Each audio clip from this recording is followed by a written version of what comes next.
If you're between 65 and 85, this is not a balance test. This is not about standing on one leg, touching your toes, or proving you're still strong. Today, I want you to keep score on something harder. 7 quiet abilities that show whether you're aging well, not just in your body, but in your mind, your attitude, your relationships, and the way you still carry yourself through life. Give yourself 1 point for each one you can honestly do. And be honest, because some of these are harder than any exercise you've ever done. Because most people don't lose their youth all at once. They lose it in tiny ways. When they stop learning, when they stop dressing with care, when they start complaining more than they laugh, give advice nobody asked for, or let loneliness slowly turn into bitterness. So let's see how many of these 7 you can still do. Keep score as we go. And remember, this was never about being young again.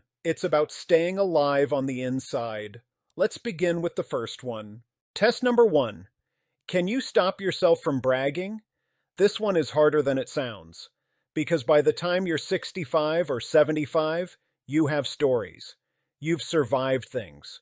You worked, you raised a family, you built a life, and you made sacrifices nobody ever fully saw. And sometimes, naturally, you want people to know it. There's nothing wrong with that. Your life did matter. But here's the quiet trap of getting older. The need to be admired can grow louder until it makes a person seem older than their wrinkles ever could.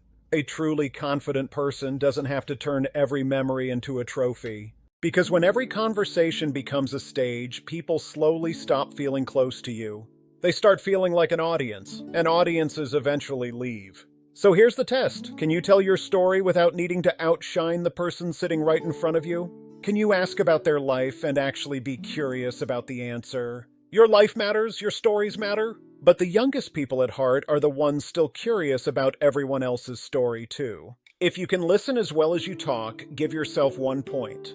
Test number 2. Can you protect your hearing instead of pretending nothing is wrong? A lot of people assume hearing loss is just a normal part of getting older. And yes, it's common, but common is not the same as small. Because when you can't hear well, you don't just miss sounds, you start missing conversations. Then you start avoiding groups because keeping up is exhausting. You stop asking questions, you smile and nod instead of joining in, and little by little, the world goes quiet around you. Not in a peaceful way, but in a lonely one. And here's what most people don't realize. Your hearing is tied to your brain. When your ears stop delivering clear sound, your brain has to work overtime just to decode words, leaving less energy for memory and attention. A major study funded by the National Institutes of Health followed older adults with untreated hearing loss for 3 years. Among those already at higher risk for memory decline, treating their hearing slowed that decline by nearly half. It didn't help everyone equally, so this is no magic cure, but the message is hard to ignore. The most dangerous hearing loss is the one you pretend you don't have. So here's the honest check. If people often repeat themselves, if you turn the TV up louder than everyone else likes, if restaurants leave you worn out, or you avoid phone calls because listening is just too much work, don't ignore it. Get your hearing checked. And if they recommend hearing aids, don't treat them as a sign of defeat. Treat them as a tool for staying in the conversation. Because hearing is not just about sound. Hearing is connection. And when you protect it, you protect your place in the room. If you face your hearing honestly and act on it, give yourself 1 point. Test number 3. Can you refuse to join the gossip? Gossip feels harmless at first. It gives people something to talk about. It makes a slow afternoon feel a little more interesting. It can even feel like closeness, like you and the other person are on the same side, sharing a secret. But gossip is cheap connection. It bonds people by lowering someone else, and it always costs more than it gives. It buys you a moment of closeness, but it spends your trust to pay for it, because people quietly notice. If they hear you speak cruelly about someone who isn't in the room, some part of them thinks, one day that could be me. A young spirit always has better things to talk about than other people's mistakes. There's a whole world of ideas, memories, questions, and laughter waiting, and none of it requires tearing anyone down. So here's the test. When a conversation turns cruel, when it tips from talking about someone into talking against them, can you gently change the subject? Can you choose not to add the next sentence? If you can, give yourself 1 point. Test number 4. Can you still care how you present yourself even when no one special is coming over? Now, I'm not talking about vanity. I'm not talking about trying to look 30 again. I'm talking about something much deeper than that. I'm talking about not abandoning yourself. Because there's a quiet danger that creeps in with age. It shows up as one small sentence. Who cares anymore? Who cares if I get dressed? Who's going to see me anyway? And the answer that matters should always be, I care. Getting dressed in the morning is a way of telling your own mind, my life still matters today. When you wash, when you put on something clean, when you take a moment with the mirror, you are not decorating an old body. You are honoring the life that is still very much inside it. Aging well was never about looking young. It's about refusing to disappear. So here's the test. On an ordinary day, a Tuesday with nowhere to be and no one coming by, do you still wash, dress, and present yourself with a little care? Not for anyone else, for you. If you do, give yourself 1 point. Test number 5. Can you be alone without becoming lonely? Let's be clear, because people get this one wrong all the time. Being alone is not the problem. Some people need solitude. Some feel deeply at peace in a quiet house, with their own coffee, their own books, their own slow morning routine. That's not loneliness, that's freedom. The danger was never solitude. The danger is isolation. And there's a difference. Solitude is when you choose to be alone and still feel connected to the world. Isolation is when days pass and no one would even notice if something were wrong. Solitude can restore you. Isolation can shrink you. You don't need a crowd. You don't need a packed calendar. You need a lifeline, even 1 or 2 people who would notice if you went quiet. So here's the test. Do you have at least one person you could call if things got hard?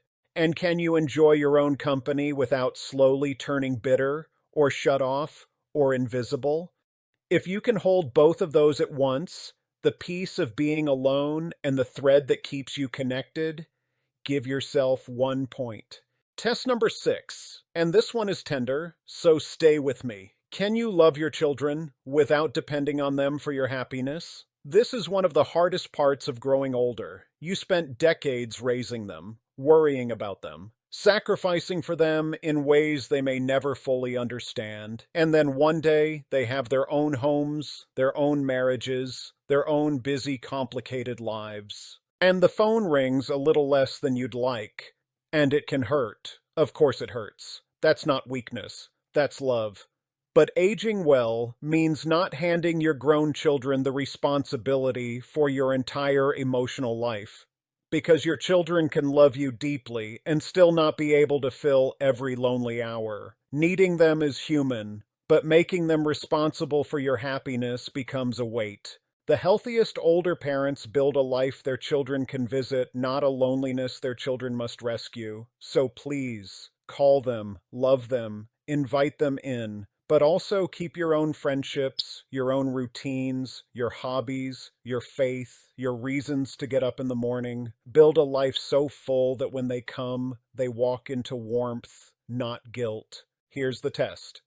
Can you stay close to your children without using guilt, pressure, or constant disappointment to keep them near? If you can, give yourself 1 point. Test number 7, the last one and maybe the most important of them all. Can you recover when life disappoints you without becoming bitter? Because by 65, no one gets through untouched. You may have lost people you loved more than your own life. You've watched your body change in ways no one warned you about. You've had plans that never happened, friendships that faded, years that were harder than anyone around you will ever fully know. So the question is not whether life has hurt you. It has. It hurts all of us. The real question is, Has that hurt quietly become your whole personality?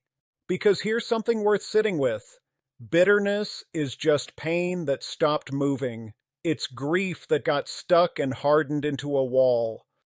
Aging well doesn't mean life was easy on you. It means life didn't manage to harden you completely. Your scars are real. No one's asking you to pretend otherwise. But your scars don't have to run the rest of your life. And if you can still laugh after everything life has taken from you, then you are far stronger than you think. If you can feel grief, disappointment, even anger, and still not let it harden into permanent bitterness, give yourself your last point. All right, add it up. 7 simple questions. How many could you honestly answer yes to? 7 out of 7? You are aging with rare strength and grace, not because life was easy on you, but because through all of it, you stayed open. 5 or 6? You are doing very well. You've held on to your self-respect, your awareness, your connections, and your ability to bend without breaking. 3 or 4? You're in the honest middle, and that's okay. Some parts of life may have left you guarded, or tired, or a little stuck. That doesn't mean you're failing. It means you're human, like every one of us. 1 or 2? Please don't use this to shame yourself. Use it as a starting point. Pick just one area and start there, because that is how every change has ever begun. The goal was never to become young again. The goal is to stay alive inside. So how many did you get? Put your age and your score down in the comments. 7, 6, 5, 3, whatever it honestly was. There's no shame here. We are all still learning how to do this well, because winning at aging was never about pretending time doesn't pass. It does. Your body changes, people change, life takes things from every one of us. But you do not have to become smaller, bitter, careless, isolated, or dependent on one person to feel alive. That part you still get to choose. Your body may age, but your spirit does not have to retire before you do. So before you go, do 3 small things. If this helped you even a little, give it a like. It tells us to keep making videos like this one. Subscribe so you don't miss the next one.